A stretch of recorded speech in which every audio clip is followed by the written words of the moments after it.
Recentemente a Nintendo fez um anúncio de que eles vão fazer um anúncio. E agora a gente já sabe que o Nintendo Switch 2, Zap, Advance 4K tá vindo aí. E provavelmente vai ser lançado ano que vem. A ideia geral que a galera tem devido a alguns vazamentos é que vai manter esse formato aqui que tá fazendo sucesso há 7 anos. E aumentar a potência gráfica pra gente finalmente poder jogar Witcher 3 em HD e não assim. Nossa, que feiura.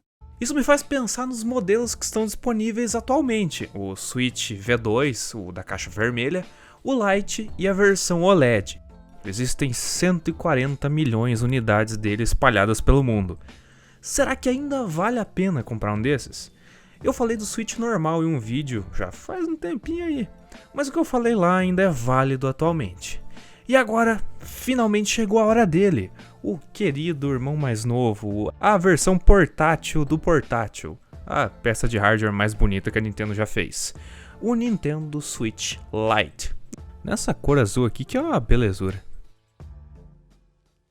Primeiramente, vamos dar uma olhada no aparelho para entender certinho do que estamos falando aqui.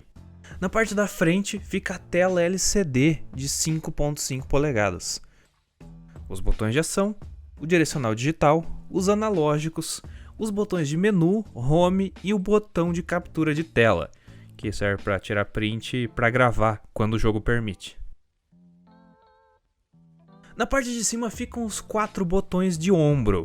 Sim, são botões simples, mas funcionam. Também temos o botão liga-desliga, o controle de volume, a saída de ar, a conexão P2 e o slot de cartuchos, para quem usa mídia física. Na parte de baixo fica a conexão USB do tipo C, e na traseira do aparelho ficam os alto-falantes e a entrada de cartão SD. Caso você esteja mais acostumado com o modelo tradicional do Switch, já dá para ver que tem menos coisas aqui.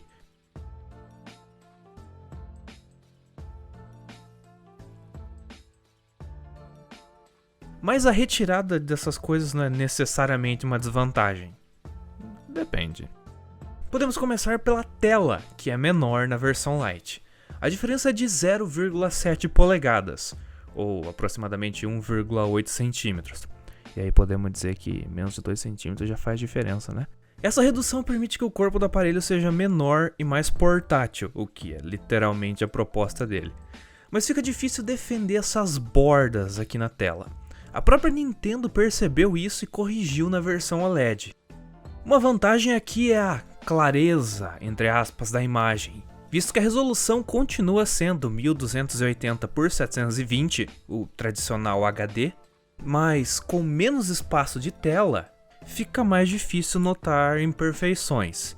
Então, tecnicamente, pode ser dito que os jogos ficam mais bonitos aqui.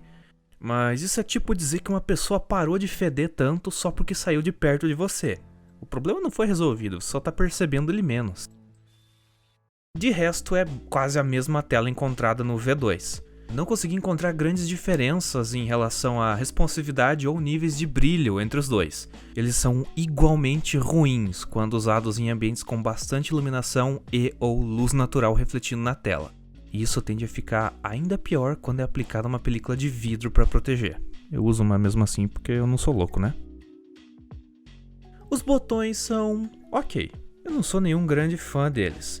Em todas as versões do Switch até então eles são pequenos e meio meh. Mas faz sentido. Eles têm que caber em um console desse tamanho, que é tipo 1/3 de um Steam Deck e quantas vezes menos pesado. Então acho que dá pra relevar. Eu gosto dos botões presentes no Switch Lite melhor do que o que tem num Joy-Con normal. Eles fazem menos barulho e são mais confortáveis para apertar. Mas o fato de todos serem fixos no corpo do aparelho é uma desvantagem caso um deles estrague. No Switch normal ou na versão OLED é só trocar o Joy-Con que tá com problema, ou arrumar ele se você quiser. Aqui você vai precisar abrir o videogame em si. E a partir daí eu só posso desejar boa sorte, que o Switch Lite não é exatamente o aparelho mais fácil, questão de mexer na parte interna ali.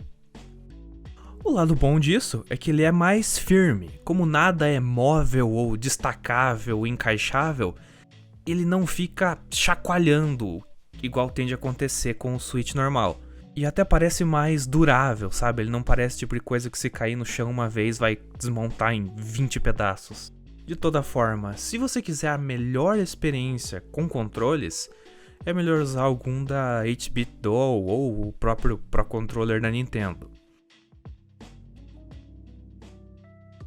O sistema usado aqui é uma versão bastante modificada do Android, que por sua vez é uma versão modificada de Linux. Aí, o Linux tá em tudo.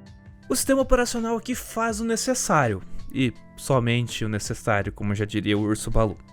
No Switch, as interfaces são ok e você tem acesso rápido aos recursos mais básicos, como a loja, as configurações e a galeria de capturas de tela. Mas ele é lento em determinados momentos e não tem a customização que o 3DS tinha, por exemplo. Época boa de ficar colocando bobagem na tela inicial do 3DS. Principalmente procurando algo na loja virtual da Nintendo, parece que eu tô usando um celular Android ancião. É muito menos doloroso procurar jogos no site da Nintendo no seu smartphone ou em um computador, vai por mim. Essa lentidão pode ser explicada em parte por causa da Nintendo não fazendo uma loja decente, e em parte por causa do chip Tegra X1, o processador que a gente tem aqui. Ele é de 2015 e não era grande coisa quase 10 anos atrás. Combinado com 4 GB de memória RAM, o resultado é... Witcher 3, Dying Light, Wolfenstein e vários outros jogos desse calibre rodarem aqui é quase um milagre. O segredo é que eles só precisam rodar. Ninguém falou que tinha que ser bonito ou ir rápido. Eu não vou tirar o mérito de eles estarem disponíveis em qualquer forma num hardware desse tamanho lançado na época que ele foi. Mas jogar aqui não vai ser a melhor experiência disponível. Isso pode ser visto mesmo nos jogos da Nintendo. Por exemplo, no novo Zelda, Lágrimas do Reino aí, que saiu em 2023, dá pra perceber a contagem de quadros caindo em momentos mais pesados. E eu lembro de ter chegado em um trecho quase injogável de Witcher 3. Na sequência final do jogo, quando encheu de inimigo e tá acontecendo um monte de coisa na tela e o FPS cai pra 5. Ficou impossível entender o que tava acontecendo. Saindo dos grandes AAA e principalmente jogos 3D, a coisa melhora bastante. Mas eu não consigo dar mérito pro Switch por rodar jogos que rodam até em calculadora. Se tratando então da biblioteca de jogos disponíveis, a gente sabe que o principal de qualquer videogame da Nintendo são os jogos produzidos por ela. Zelda, Mario, Metroid e alguns outros aí que por si motivam a galera a comprar o videogame. Mas também tem muita coisa fora isso. A quantidade de jogos grandes e principalmente mais novos de outras produtoras é bem limitada aqui. A gente vai ter acesso a versões capadas de alguns jogos e a maioria não vem pra cá. Mas até que tem bastante coisa legal ali. Você vai ver Skyrim, Doom, Wolfenstein, como eu falei antes, Witcher, Dying Light, Dark Souls, só o primeiro, infelizmente. Mas assim, tem opções aqui, você não tá completamente perdido. Eu diria que o forte nesse caso são os jogos indies. A eShop tem milhares deles. Os preços não costumam ser muito bons quando comparados a outras plataformas, tipo a Steam mesmo, mas tem muita coisa pra jogar aqui. Realmente, a opção é que não falta. O que faz falta aqui são aplicativos de streaming. Os principais disponíveis no Brasil são o YouTube, a Twitch e o Crunchyroll. Jogar online não é o forte desse sistema, embora funcione mais vezes do que não funciona. Você precisa pagar uma assinatura para poder acessar essa função, não existe um chat de voz embutido e adicionar amigos é tão fácil quanto ganhar na Mega da Virada. Assinando e gastando dinheiro para jogar multiplayer online, você também ganha acesso ao backup e sincronização dos arquivos de save dos jogos e uma biblioteca de jogos retrô de Super Nintendo, Nintendinho e Game Boy. Se quiser jogar alguma coisa de Nintendo 64 ou Game Boy Advance, tem que pagar uma versão mais cara. E eles ainda não adicionaram GameCube. Cara, Eu desisti dessa parte já faz um tempo. Eu não acho que vale a pena mexer no Switch Online ali. Digamos então que apesar disso você se animou com tudo disponível no Switch e comprou ele vários jogos. Duas coisas, estourou a fatura do cartão, né? E onde ficaram armazenados esses jogos? Em um cartão SD. O armazenamento que vem nesse modelo é de 32 GB, o que já era pouco lá em 2017 e é ridículo hoje em dia. O modelo OLED melhorou isso, saindo com 64 GB, mas ainda é muito pouco.